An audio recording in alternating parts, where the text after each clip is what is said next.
Praise the lord. ಕರ್ತನಲ್ಲಿ ನನ್ನ ಆತ್ಮೀಯ ಸ್ನೇಹಿತರೆ, ಇಂದು ನಾವೆಲ್ಲರೂ ಧ್ಯಾನಿಸುವಂಥ ದೇವರ ವಾಕ್ಯ ಸಂದೇಶ ಯೋಹಾನ ಪತ್ರಿಕೆ 15ನೇ ಅಧ್ಯಾಯ 7ನೇ ವಾಕ್ಯ.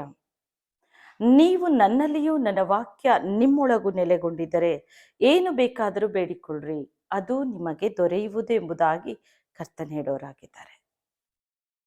ಇವತ್ತು ಅನೇಕರು ಸತ್ಯ ವಾಕ್ಯಗಳನ್ನು ನೀವು ತಾತ್ಸಾರ ಮಾಡ್ತಾ ಇರ್ಬೋದು. ದೇವರ ವಾಕ್ಯವನ್ನ ಬಹಳಷ್ಟು ದೂರ ಇಟ್ಟಿರ್ಬೋದು. ಅಂದರೆ ಬೈಬಲ್ ದೇವರ ವಾಕ್ಯವನ್ನು ನೀವು ಓದದೆ, ಆತನ ಮಾತುಗಳನ್ನು ಆಲಿಸದೆ, ಪ್ರಸಂಗವನ್ನು ಕೂಡ ನೀವು ಕೇಳದೆ ದೂರ ಮಾಡಿರ್ಬೋದು. ಇಂದು ಪವಿತ್ರಾತ್ಮನು ನಿಮ್ಮ ಸಂಗಡ ಮಾತಾಡ್ತಾ ಇದ್ದಾರೆ. ನೀವು ನನ್ನಲ್ಲಿ ಇರಬೇಕು ಅಂತ ಕರ್ತನೆ ಹೇಳ್ತಾರೆ. ಮೊದಲು ನೀವು ದೇವರಲ್ಲಿ ಭಯಭಕ್ತಿ ಉಳ್ಳವರಾಗಿರ್ಬೇಕು. ಅದೇ ಕೀರ್ತನೆ 34:9ನೇ ವಾಕ್ಯದಲ್ಲಿ, ಯಾರು ಭಯಭಕ್ತಿ ಉಳ್ಳವರಾಗಿರ್ತಾರೋ ಅವರನ್ನ ದೇವರು ಯಾವ ಕೊರತೆಯಲ್ಲೂ ಬಿಡೋದಿಲ್ಲ ಎಂಬುದಾಗಿ. ಮೊದಲು ದೇವರಲ್ಲಿ ಭಯ ಭಕ್ತಿ ಬರಲಿ.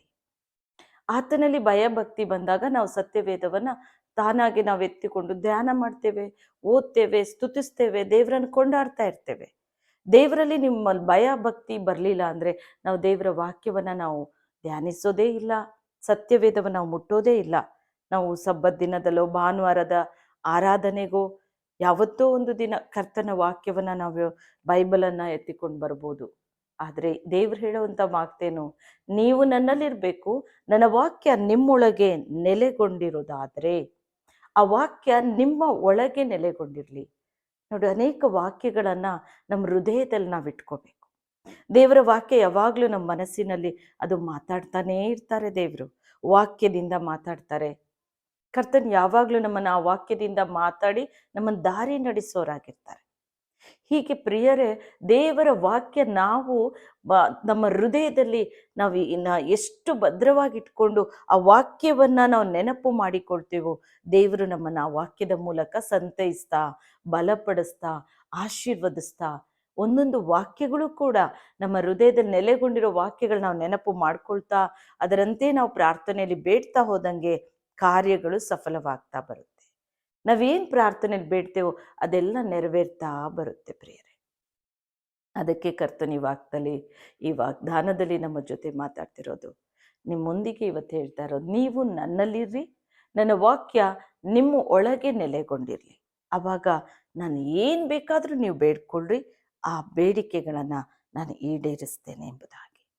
ಪ್ರಿಯರೇ, ಇಂದಿನಿಂದ ಕರ್ತನನ್ನು ಭಕ್ತಿ ಉಳ್ಳವರಾಗಿ ಪ್ರಾರ್ಥಿಸಿ.